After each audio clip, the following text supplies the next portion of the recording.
as Lord. Sir, during the British rule, the British colonial rulers used and abused the power to give titles for their imperialistic designs and to promote this false narrative of racial superiority. Sir, this was a title given by the British to the British for the British needs.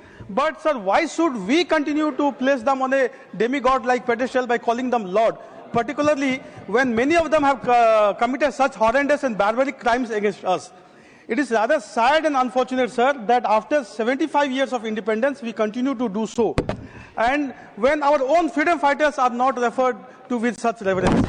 Sir, a vibrant democracy like ours, which also is the largest and the oldest democracy on earth, should not, sir, continue this practice, as this perpetuates a colonial mindset.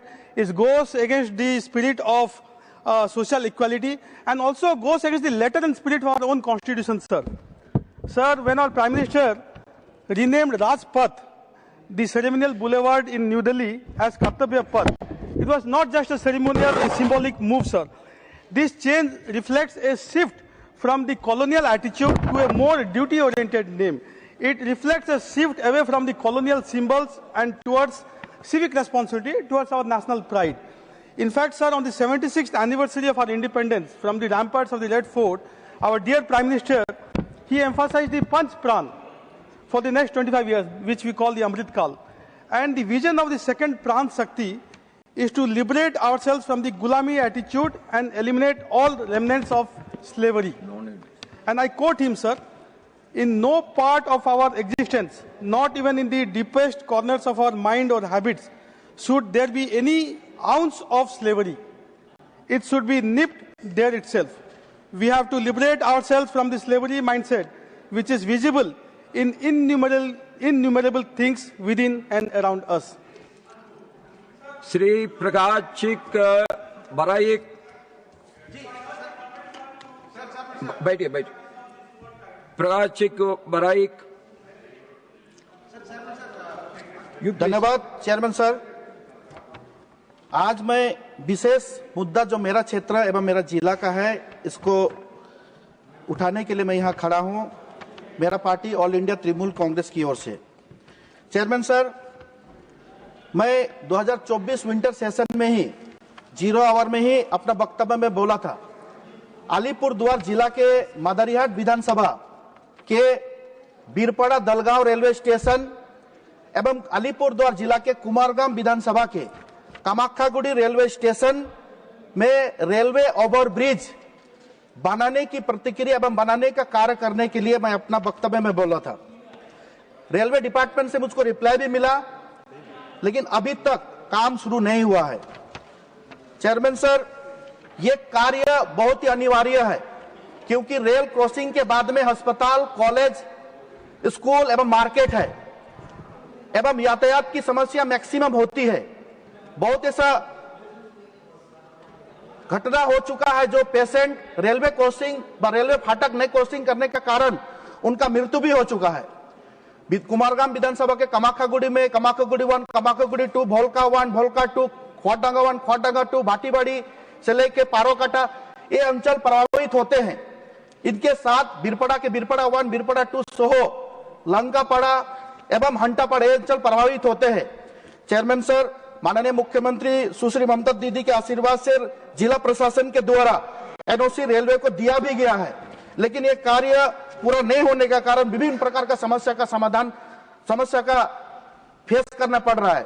मैं आपके माध्यम से मंत्रालय को बोलना चाहता हूं कि इस तरह का अवहेलना नहीं, राज्य सरकार द्वारा जो भी कार्य, राज्य सरकार द्वारा जो भी प्रपोजल केंद्र सरकार को भेजा जाता है, विशेषकर पश्चिम बंगाल के लिए हम लोगों को सौतेलेपन का व्यवहार किया जाता है। एक तरफ एक नीति है जो ऑनरेबल सुप्रीम कोर्ट के द्वारा डिसीजन दिया गया कि मनरेगा का पैसा गरीब मजदूरों को पश्चिम बंगाल पे दिया जाए। 52,000 करोड़ 52,000 करोड़ रुपया जो पावना पैसा है, ये पैसा हम लोग अभी तक नहीं पाए हैं। मैं आपके माध्यम से लंबित ये डिमांड को पूरा करने के लिए रेल मंत्रालय को बोलना चाहता हूं, ये जल्द से जल्द यह कार्य शुरू करे। जय हिंद, जय बांग्ला। धन्यवाद। श्री इराना कडाडी। ಮಾನ್ಯ ಸಭಾಪತಿಗಳೇ ನಮಸ್ಕಾರ। ಕರ್ನಾಟಕದ ಕಬ್ಬು ಬೆಳೆಯುವ ಕೋಟ್ಯಾಂತರ ರೈತರು ಮತ್ತು ಸಕ್ಕರೆ ಉದ್ಯಮಕ್ಕೆ ಸಂಬಂಧಿಸಿದಂತೆ ಗಂಭೀರ ಸಮಸ್ಯೆಗಳನ್ನು ನಾನು ಈ ಸದನದ ಮೂಲಕ ಕೇಂದ್ರ ಸರ್ಕಾರದ ಗಮನ ಸೆಳೆಯಲು ಬಯಸುತ್ತೇನೆ. ಈ ಅವಕಾಶ ನೀಡಿದ್ದಕ್ಕಾಗಿ ತಮಗೆ ಧನ್ಯವಾದಗಳನ್ನು ಕೂಡ ಅರ್ಪಿಸುತ್ತೇನೆ. ದೇಶದ ಕೃಷಿ ಆಧಾರಿತ ಪ್ರಮುಖ ವಲಯದಲ್ಲಿ ಸಕ್ಕರೆ ಉದ್ಯಮವು ಕೂಡ ಒಂದು ದೊಡ್ಡ ಉದ್ಯಮವಾಗಿದೆ. ಇದು ಕೋಟ್ಯಾಂತರ ಜನ ರೈತರು, ಕಾರ್ಮಿಕರು, ವ್ಯಾಪಾರಿಗಳು ಮತ್ತು ಉದ್ಯಮಿಗಳು ಪ್ರತ್ಯಕ್ಷ ಮತ್ತು ಅಪ್ರತ್ಯಕ್ಷವಾಗಿ ತಮ್ಮ ಜೀವನೋಪಾಯವನ್ನು ಇದರಲ್ಲಿ ಕಂಡುಕೊಂಡಿದ್ದಾರೆ. ಕರ್ನಾಟಕ ರಾಜ್ಯದಲ್ಲಿ 81 ಸಕ್ಕರೆ ಕಾರ್ಖಾನೆಗಳು ಕಾರ್ಯನಿರ್ವಹಿಸುತ್ತಿವೆ. ರೈತರ ಕಠಿಣ ಪರಿಶ್ರಮದ ಫಲವಾಗಿ ದೇಶದ ಸಕ್ಕರೆ ಉತ್ಪಾದನೆಯಲ್ಲಿ ಕರ್ನಾಟಕ ರಾಜ್ಯವು 3ನೇ ಸ್ಥಾನದಲ್ಲಿದೆ. ದೇಶದ ಒಟ್ಟು ಸಕ್ಕರೆ ಉತ್ಪಾದನೆಯಲ್ಲಿ 16% ಕರ್ನಾಟಕದಲ್ಲಿ ಉತ್ಪಾದನೆಯಾಗುತ್ತದೆ. ರಾಜ್ಯದಲ್ಲಿ ಸುಮಾರು 7.5 ಲಕ್ಷ ಹೆಕ್ಟೇರ್ ಪ್ರದೇಶದಲ್ಲಿ ಕಬ್ಬು ಬೆಳೆಯಲಾಗುತ್ತಿದ್ದು, ಇದರಿಂದ ಸುಮಾರು 45 ಲಕ್ಷ ಮೆಟ್ರಿಕ್ ಟನ್ಗಳಷ್ಟು ಸಕ್ಕರೆ ಉತ್ಪಾದಿಸಲಾಗುತ್ತದೆ ಹಾಗೂ ಸುಮಾರು 270 ಕೋಟಿ ಲೀಟರ್ ಎಥೆನಾಲ್ ಉತ್ಪಾದಿಸುವುದರ ಜೊತೆಗೆ ಬಹಳ ದೊಡ್ಡ ಪ್ರಮಾಣದಲ್ಲಿ ಬೆಲ್ಲ ಉತ್ಪಾದನೆ ಕೂಡ ಮಾಡಲಾಗುತ್ತದೆ. ಪ್ರಧಾನಿ ನರೇಂದ್ರ ಮೋದಿ ನೇತೃತ್ವದ ಕೇಂದ್ರ ಸರ್ಕಾರವು ರೈತರ ಕಲ್ಯಾಣಕ್ಕೆ ಬದ್ಧವಾಗಿದೆ. ರೈತರ ಕಠಿಣ ಪರಿಶ್ರಮಕ್ಕೆ ತಕ್ಕ ಆದಾಯ ನೀಡುವ ಹಿನ್ನೆಲೆಯಲ್ಲಿ ಸುಮಾರು 23 ಬೆಳೆಗಳಿಗೆ ಬೆಂಬಲ ಬೆಲೆ ಘೋಷಿಸಲಾಗಿದೆ. ಜೊತೆಗೆ ಕಬ್ಬಿನ ಬೆಳೆಗೂ ಕೂಡ ಪ್ರತಿ ಟನ್ಗೆ 3,550 ರೂಪಾಯಿಗಳ ನ್ಯಾಯಯುತ ಮತ್ತು ಲಾಭದಾಯಕ ಬೆಲೆ ಘೋಷಿಸಿರುವುದನ್ನು ನಾನು ಸ್ವಾಗತಿಸುತ್ತೇನೆ. ಕಬ್ಬು ಬೆಳೆಯುವ ರೈತರ ಹಿತದೃಷ್ಟಿಯಿಂದ 3 ಬೇಡಿಕೆಗಳ ಬಗ್ಗೆ ಕೇಂದ್ರ ಸರ್ಕಾರದ ಗಮನ ಹರಿಸಬೇಕೆಂದು ನಾನು ವಿನಂತಿಸುತ್ತೇನೆ. ಪ್ರತಿ ಬಾರಿ FRP ದರ ನಿಗದಿ ಮಾಡುವಾಗ ಕಬ್ಬಿನ ರಿಕವರಿಯನ್ನು 9.5 ರಿಂದ 10.25ಕ್ಕೆ ರಿಕವರಿ ಪ್ರಮಾಣವನ್ನು ಏರಿಕೆ ಮಾಡಲಾಗಿದೆ. ಆದರೆ ಕರ್ನಾಟಕ ರಾಜ್ಯದ ಕಬ್ಬು ಬೆಳೆಯ ಸರಾಸರಿ ರಿಕವರಿ 9.5 ಆಗಿರುವುದರಿಂದ 10.25ಕ್ಕೆ ಹೆಚ್ಚಿಸಿರುವ ರಿಕವರಿ ಪ್ರಮಾಣವನ್ನು ಮರುಪರಿಶೀಲಿಸಿ 9.5 ರಿಕವರಿ ಪ್ರಮಾಣವನ್ನು ಇಳಿಕೆ ಮಾಡಲು ಕೋರುತ್ತೇನೆ. FRP ದರ ನಿಗದಿ ಮಾಡುವಾಗ ಕಬ್ಬು ಕಟಾವು ಮತ್ತು ಸಾರಿಗೆ ವೆಚ್ಚ ಸೇರಿಸಿ ದರ ನಿಗದಿ ಮಾಡಿರುವುದು ವೈಜ್ಞಾನಿಕವಲ್ಲದ ಕಾರಣ ಕಬ್ಬು ಕಟಾವು ಮತ್ತು ಸಾರಿಗೆ ಹೊರತುಪಡಿಸಿ FRP ದರ ನಿಗದಿ ಮಾಡುವುದು ತೀರಾ ಅಗತ್ಯವಾಗಿದೆ. 2019ರಿಂದ ಸಕ್ಕರೆಯ MSP ದರ ಪ್ರತಿ ಕೆಜಿಗೆ ಕೇವಲ 31 ರೂಪಾಯಿ ಮಾತ್ರ ಇದ್ದು ಅದನ್ನು ಹೆಚ್ಚಿಗೆ ಮಾಡಿರುವುದಿಲ್ಲ. ಈ ಕಾರಣದಿಂದ ಸಕ್ಕರೆ ಕಾರ್ಖಾನೆಗಳು ರೈತರ ಕಬ್ಬಿಗೆ ಹೆಚ್ಚಿಗೆ ದರ ನೀಡಲು ಹಿಂದೇಟು ಹಾಕುತ್ತಿವೆ. ಆದರೆ ಈಗಾಗಲೇ ಮುಕ್ತ ಮಾರುಕಟ್ಟೆಯಲ್ಲಿ ಪ್ರತಿ ಕೆಜಿಗೆ ಸುಮಾರು 40 ರೂಪಾಯಿಯಂತೆ ಸಕ್ಕರೆ ಮಾರಾಟವಾಗುವ ಕಾರಣ ಸಕ್ಕರೆ MSP ದರವನ್ನು ಹೆಚ್ಚಿಗೆ ಮಾಡುವುದು ಅನಿವಾರ್ಯವಾಗಿದೆ. ಇದರಿಂದ ಕಬ್ಬು ಬೆಳೆಗಾರರು ಮತ್ತು ಸಕ್ಕರೆ ಉದ್ಯಮಕ್ಕೆ ಹೆಚ್ಚು ಸಹಾಯವಾಗಲಿದೆ. ಕರ್ನಾಟಕ ರಾಜ್ಯದಲ್ಲಿ 270 ಕೋಟಿ ಲೀಟರ್ ಇಥನಾಲ್ ಉತ್ಪಾದನೆಯಾಗುತ್ತಿದ್ದು, ಕರ್ನಾಟಕ ರಾಜ್ಯಕ್ಕೂ ಕೂಡ ಇಥನಾಲ್ ಮಾರಾಟಕ್ಕೆ ಹೆಚ್ಚಿನ ಅವಕಾಶ ನೀಡಬೇಕಾಗಿ ವಿನಂತಿಸುತ್ತೇನೆ. ಇದರಿಂದಾಗಿ ಕೋಟ್ಯಾಂತರ ಜನ ರೈತರು, ಕಾರ್ಮಿಕರು, ಉದ್ಯಮಿಗಳು, ವ್ಯಾಪಾರಸ್ಥರು ಇದರ ಲಾಭವನ್ನು ಪಡೆಯಲಿಕ್ಕೆ ಸಾಧ್ಯವಿದೆ. ಹೀಗಾಗಿ ಈ ವಿಷಯವನ್ನು ಗಂಭೀರವಾಗಿ ಪರಿಗಣಿಸಿ ಕಬ್ಬು ಬೆಳೆಗಾರರ ಸಹಾಯಕ್ಕೆ ಬರಬೇಕಾಗಿ ನಾನು ಈ ಸದನದ ಮೂಲಕ ಕೇಂದ್ರ ಸರ್ಕಾರವನ್ನು ವಿನಂತಿಸುತ್ತೇನೆ. ಧನ್ಯವಾದಗಳು ಸಭಾಪತಿಗಳೇ. ಶ್ರೀಮಾನ್ ರಾಯ್ಕಾ ಕೃಷ್ಣಯ್ಯ. Respected Chairman, education is the key to progress, especially higher education, which provides the cutting edge and skilled manpower. But quality of higher education is declining and is a matter of concern for all stakeholders as well as for the whole nation. The students who complete the UG and PG courses have very low job opportunities. Another serious issue is the gap between demand and supply, implying that youth are not eligible for job market. This leads to widespread unemployment among the higher educated graduates. To improve the quality of education in India, we must maintain parameters of quality of education. The parameter of quality education are sufficient number of quality faculty members, profile of students entering into the higher education, infrastructure of the education institution, curriculum, appropriate teaching method, examination pattern, learning sources, national agencies, government policies, and institutional leadership. India is one of the largest education systems of the world. Therefore, different stakeholders must work through these parameters on their respective level to maintain and improve the quality of higher education in India. India higher education has expanded in quantity but lacking behind in terms of quality.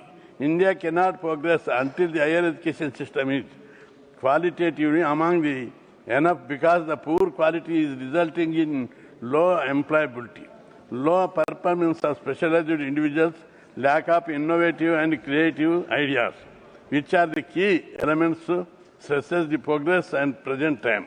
In all, there is need to enlarge the adaptive capacity, quality of higher education system so that more responsive to the changing world of the work and meet the diversified needs of the economy, both domestic and global.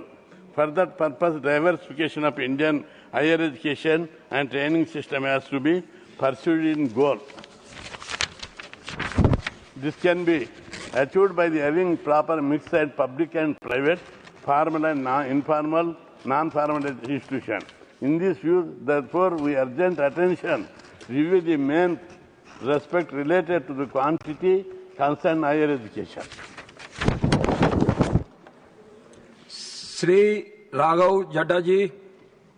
Sir, आए दिन हम अपने mobile phone की app पर एक button दबाते हैं और नोटिफिकेशन आता है, your order is on it's way, order delivered, your ride has arrived. लेकिन इस नोटिफिकेशन के पीछे अक्सर एक इंसान होता है जिसे हम एक्नॉलेज नहीं करते। सर, मैं बात कर रहा हूं जोमैटो और स्विगी के डिलीवरी बॉयज की, ओला उबर के ड्राइवर की, ब्लिंकिट जेप्टो के राइडर की और अर्बन कंपनी के प्लम्बर, ब्यूटिशियन जैसे अन्य लोगों की। सर, सरकारी भाषा में इन्हें गिग वर्कर कहा जाता है, लेकिन मैं इन्हें invisible wheels of the Indian economy के नाम से बुलाता हूं। सर, आज मैं इनका दर्द इस सदन में रखना चाहता हूं।